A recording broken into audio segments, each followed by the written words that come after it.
2024లో ప్రజా కోర్టులో తీర్పు వచ్చింది. ఎన్డీఏకి ఎప్పుడు లేని విధంగా ఆంధ్ర రాష్ట్ర ప్రజలు తీర్పు ఇచ్చారు. ప్రభుత్వం ఏర్పడింది. ఇంకా కోర్టులోనే తీర్పు రావాల్సిన అవసరం ఉంది. గతంలో వైకాపా పార్టీ అధికారంలోకి వచ్చిన మొదటి 6 నెలల్లోనే నా పైన విశాఖపట్నం ఎడిషన్ లో దుష్ప్రచారం చేస్తూ ఒక ఆర్టికల్ రాయడం జరిగింది. దాంట్లో భాగంగా ప్రత్యేకంగా నేను విశాఖపట్నం ఎయిర్పోర్ట్ లో టీ కాఫీ తీసుకున్నానని, దానికి అయిన ఖర్చు 25 లక్షల రూపాయలని, అది ఇప్పుడు ప్రభుత్వం చెల్లించడానికి ఇబ్బంది పడుతుందని ఆనాడు సాక్షి పత్రిక ఆర్టికల్ వేసింది. అందరు తెలిసిన విషయమే. సాక్షి పత్రికలో ఇన్వెస్ట్మెంట్ మొత్తం వైఎస్ కుటుంబాన్ని, ప్రత్యేకంగా ఆనాటి ముఖ్యమంత్రి వైఎస్ జగన్మోహన్ రెడ్డి గారు, ఆయన సతీమణి వైఎస్ భారతిరెడ్డి గారు పెట్టుబడి ఉంది. అదే సందర్భంలో ఢిల్లీలో ఉన్న ద వీక్ అనేది వీక్లీ మ్యాగజైన్ కూడా ఆ కథనాన్ని వేయడం జరిగింది. ఇమ్మీడియట్ గా నేను సాక్షికి అటు వీక్ కూడా లీగల్ నోటీస్ పంపిస్తాం జరిగింది. ఆధారాలతో సహా వాళ్ళ ముందర పెట్టాను. ఏ రోజైతే బిల్స్ జనరేట్ అయినాయో ఆ 26 రోజుల్లో కేవలం ఒకే ఒక రోజు నేను విశాఖపట్నంలో ఉన్నాను అని స్పష్టంగా చెప్తాం జరిగింది. అది తెలుసుకున్న తర్వాత వీక్ మ్యాగజైన్ రిజైండర్ పబ్లిష్ చేసి తప్పుడు రిపోర్టింగ్ చేశాము, ఆధారాలు మాకు ఇచ్చారు, తప్పు జరిగింది అని వాళ్ళు ఒప్పుకున్నారు. కానీ సాక్షి ఒప్పుకోలేదు. అందుకే నేను ఆనాడు 75 కోట్ల రూపాయలకి డిఫమేషన్ సూట్ వేశాను. దాంట్లో భాగంగా 75 లక్షల రూపాయలు నేను కోర్టుకు కూడా ఫీ రూపంలో చెల్లిస్తాం జరిగింది. ప్రజలందరూ తెలుసు, తెలుగుదేశం పార్టీకి అధికారం కొత్త కాదు. చంద్రబాబు నాయుడు గారు పదే పదే మాకు చెప్పారు, ప్రజాధనాన్ని మిస్యూజ్ మీరు చేయొద్దు, సింపుల్ గా ఉండండి, ప్రజల దగ్గర ఉండండి, ప్రజలకు అందుబాటులో ఉండండి అని పదే పదే చెప్పారు. ఇక్కడున్న మీడియా మిత్రులు కూడా తెలుసు, గతంలో అంటే 2017 నుంచి 19 నేను మంత్రిగా ఉన్నప్పుడు కూడా నా సొంత వాహనాలే వాడుకున్నా. వాటర్ ఖర్చు, టీ ఖర్చు నేనే డబ్బులు చెల్లించా. ఇప్పుడు మంత్రి అయిన తర్వాత కూడా ఈ రోజు కూడా నా సొంత వాహనంలోనే నేను వచ్చాను. దానికి అయ్యే డీజిల్ కూడా నేను నా జోబు నుంచే చెల్లిస్తున్నా.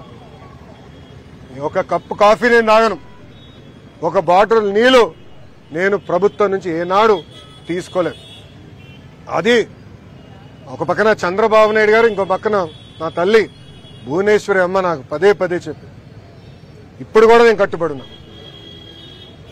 5 సంవత్సరాలైనా సిగ్గు లేకుండా ఇప్పుడు కూడా సాక్షి పత్రిక యజమాని తరపున వచ్చిన లాయర్లు వాదిస్తాం. చాలా చాలా బాధాకరం. ఆర్టికల్లో చాలా క్లియర్ గా చిన్నబాబు చిరుతిండి 25 లక్షలండి అని రాశారు. లోపల ఆర్టికల్లో చాలా స్పష్టంగా నా పేరు 6-7 సార్లు ప్రస్తావించారు. దాంట్లో చాలా క్లియర్ గా నేను అక్కడ తిన్నానని, ఆ బిల్స్ ఆనాటి ముఖ్యమంత్రి చంద్రబాబు నాయుడు గారి అకౌంట్ లో నేను వేశానని కూడా వాళ్ళు చెప్తాం జరిగింది. మీడియా అనేది ఒక బాధ్యతగా ఉండాలి. ఒక ఆర్టికల్ వేసే ముందల రీసెర్చ్ చేయాలి. అవసరమైతే ఆనాడు సాక్షి అడుగుండాల్సింది, మీ పైన కథనం వేయబోతున్నాం, మీ స్టాండ్ ఏంటని చాలా స్పష్టంగా నేను క్లియర్ చేసేవాడిని. కానీ మీకు తెలిసిన విషయమే, సాక్షి అనేది ఒక బ్లూ మీడియా. అసత్యాలు రాష్ట్రం అనేది వాళ్ళ నైజం, కొత్త ఏం కాదు. గతంలో కూడా మీరు చూశారు, సొంత బాబాయిని జగనే లేపేసి నారాసుడ రక్త చరిత్ర అని ఒక హాఫ్ పేజ్ చంద్రబాబు నాయుడు గారి పైన లేకుండా కింద ఆయన ప్యాంట్ షర్ట్ వేసుకుని, ఏమంటారు అది, మన కత్తి పట్టుకుని ఒక ఫోటో కూడా వేస్తాం జరిగింది. దీనికి ఫుల్ స్టాప్ పెట్టాలి. విలువలు ఉండాలి అన్న ఆలోచనతోనే నేను డిఫమేషన్ సూట్ వేశాను. జగన్మోహన్ రెడ్డి లాగా నాకు ప్రజాధనం లూటీ చేస్తూ రాదు. మనందరం చూసాం 500 కోట్ల రూపాయలు ఖర్చు పెట్టి ఒక ముఖ్యమంత్రి ఉండేదానికి ఎలాంటి ప్యాలెస్ విశాఖపట్నంలో కట్టారు. అంతేకాకుండా అక్కడ ఎన్వైరన్మెంట్ కి ఇబ్బంది క్రియేట్ చేశారని కేంద్ర ప్రభుత్వం అదనంగా ఇంకా 200 కోట్ల రూపాయలు పెనాల్టీ వేసింది.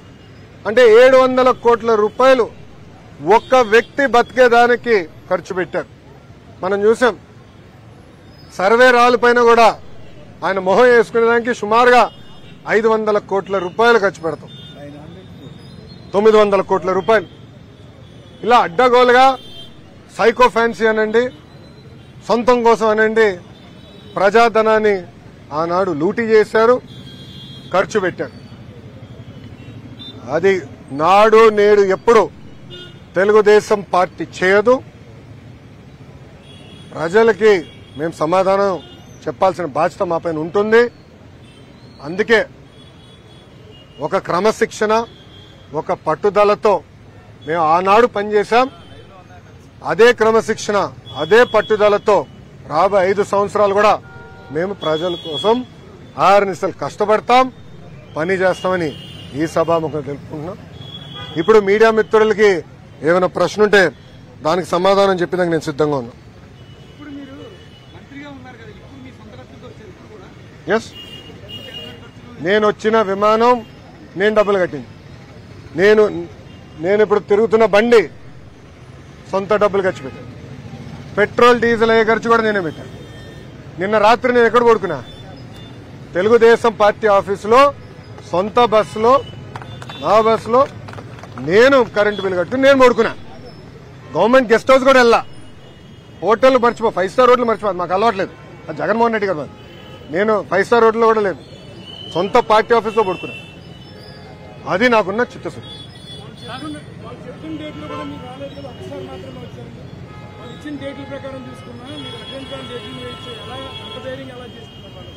అది మీరు వాళ్ళని అడగాలి. వచ్చుంటే మా సాక్షి మిత్రుడు రాలా ఈరోజు. ఏడి మైక్ లేదు, ఎక్కడున్నాడు? నమస్కారం స్వామి, మైక్ ఏది? లేదబ్బా, ఉన్నాడు. అరే అందుకే బ్లూ మీడియా, రంగు కూడా బ్లూ. సో మన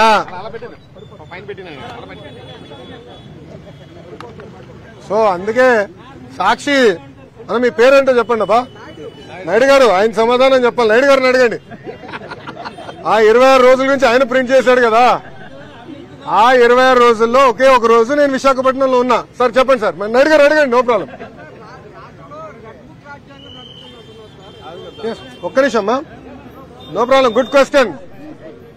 ఇంతముడు భయపడుతున్నావా? ఏం లేదు కదా. నేను రెడ్ బుక్ గురించి ఏం చెప్పానమ్మా పబ్లిక్ మీటింగ్ లో?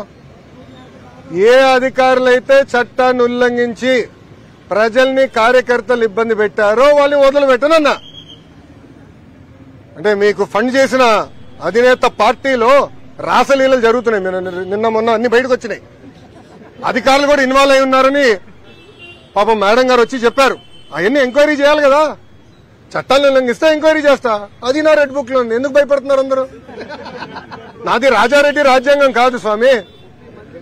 నన్ను ఆపేదానికి మీ ఇన్వెస్టర్ జగన్మోహన్ రెడ్డి గారు ఆనాడు జియో 1 తీసుకొచ్చాడు. ఆ రోజే చెప్పా, మడిచి ఎక్కడ పెడతావు పెట్టుకోపో అని. అదే జగన్మోహన్ రెడ్డి గారు ఈ రోజు రాష్ట్రంలో ఎక్కడ తిరగండి వెళ్తున్నారు. Z+ కేటగిరీ సెక్యూరిటీ ఇచ్చి మరి పంపిస్తున్నాం ఆయన. ఇంకేం కావాలి ఆధారాలు నీకు? సార్ ఋషికొండ ప్యాలెస్ లోపల ఏముందో ఇంకా నేను చూడాల్సిన అవసరం ఉంది. అంత డబ్బులు ఎట్లా ఖర్చు అయిందో నాకు అర్థం అవట్లా. అంటే ఒక టబ్బు 30 లక్షలు అంటున్నారు. ఇట్లా అనేక వార్తలు వచ్చినాయి. నేను ఫోటోలు చూశాను, వెళ్ళి వీడియోలు తీశారు.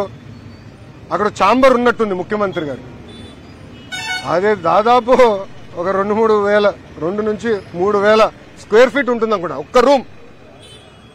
అంత అవసరం లేదు ముఖ్యమంత్రి గారు ఉండే అంత రూమ్ అవసరం లేదు. నాకు కొంత అవగాహన ఉంది ఆ సబ్జెక్ట్ మీద. అడ్డాగోలుగా ప్రజాధనాన్ని ఖర్చు పెట్టారు. దానికి దేనికోసం వాడాలి అని అనేది మళ్ళీ చర్చించాల్సిన అవసరం ఉంది. విద్యాశాఖ మంత్రిగా ఉన్నారు కదా సార్. Yes sir. గిరిజన ప్రాంతంలోనే విద్యార్థులు స్కూల్కి వెళ్ళే విద్యార్థులు చాలా వసతులు లేకుండా ఇబ్బంది పడుతున్నారు. అవును. స్కూల్కి వెళ్ళే ఇబ్బంది కూడా చాలా పడుతున్నారు. అవునండి. వాళ్ళు స్కూల్కి వెళ్ళే మార్గం కూడా వాగులు దాటి వెళ్ళాల్సి వస్తుంది. అవునండి. దాని నుంచి ఏ విధంగా వాళ్ళకి నివారణ మంచి మీరు చూస్తే గత ప్రభుత్వం ఒక కార్యక్రమం చేపట్టి దాదాపు 9,000 కోట్ల రూపాయలు ఖర్చు పెట్టారు. 5 సంవత్సరాల్లో 10 లక్షల మంది విద్యార్థులు ప్రభుత్వ పాఠశాలలకి వెళ్లకుండా తగ్గిపోయారు. అంటే 45 లక్షల నుంచి ఇప్పుడు 35 లక్షలు పడిపోయింది. గత ప్రభుత్వం చేతగానితనం వల్ల జరిగింది. నేను కౌన్సిల్లో కూడా చాలా స్పష్టంగా చెప్పా, విద్యా వ్యవస్థను ప్రక్షాళన చేయాలి, ఒక రోడ్ మ్యాప్ ఏర్పాటు చేయాలి. 5 సంవత్సరాల్లో ఏమేం చేయబోతుందో చాలా స్పష్టంగా చెప్తాను. అది ప్రజల ముందలు పెడతా, మన టీచర్ సంఘాలు, ఉపాధ్యాయుల సంఘాల ముందలు పెడతా, అందరూ అభిప్రాయాలు తీసుకున్న తర్వాత అమలు చేస్తా. 4 సంవత్సరాలు నాణ్యమైన విద్య ఎట్లా అందించాలి. అదేవిధంగా గతంలో అనేక జియోలు ఇచ్చి ప్రభుత్వ విద్య పిల్లలకి దూరం చేస్తున్నారు. దాంట్లో భాగంగా కొన్ని పాఠశాలలు కూడా మూసేశారు. అది కూడా నేను స్టడీ చేస్తున్నాను. ఎందుకంటే లీగల్ ఇష్యూస్ ఏంటనేది అది కూడా స్టడీ చేసి తొందరలోనే సంఘాల ముందరికి వెళ్తా, ప్రజల ముందర వెళ్తాం. విద్యార్థులు చాలా ఆర్ఫిక్ సెంటర్లో పెట్టి వాళ్ళకి ఫుడ్ పాయిజన్ అయ్యే విద్యార్థులు చాలా మంది అవును, 3 విద్యార్థులు కూడా చనిపోయారు. అవును, గారు వచ్చి పరామర్శించడం కూడా జరిగిందండి. సార్, త్వరలోనే ఇలాంటి నివారణ ఏం అవ్వకుండా ఏ విధమైన అరికడతారు, దానికి ఏం చెప్తారు? ప్రధానంగా నేను ఇప్పుడు అధికారులు చెప్పింది ఏంటంటే, ఏ పాఠశాలలో ఏ విద్యార్థి చదువుతున్నారు ఎన్యూమరేషన్ పకడ్బందీగా చెయ్యండి. నాకు క్లారిటీ ఉండాలి. దాని తర్వాత ఇన్ఫ్రాస్ట్రక్చర్ ఎలా ఉంది, ఉపాధ్యాయులు ఎంతమంది ఉన్నారు, మౌలిక వసతులు అన్నీ ఉన్నాయా లేవా. దాని తర్వాత స్కూల్ మేనేజ్మెంట్ కమిటీలు వచ్చినాయి. వాళ్ళ నాయకత్వంలో ఇన్ఫ్రాస్ట్రక్చర్ ఎట్లా క్రియేట్ చేయాలి, మెంటరింగ్ అంటే పిల్లలు కానివ్వండి ఉపాధ్యాయులకి కొంచెం కూర్చొని మాట్లాడి ఎలా స్కూల్స్ ఇంప్రూవ్ చేయాలి అనే దానిపైన మేము చర్చిస్తాం అని ముందలు తీసుకెళ్తాం.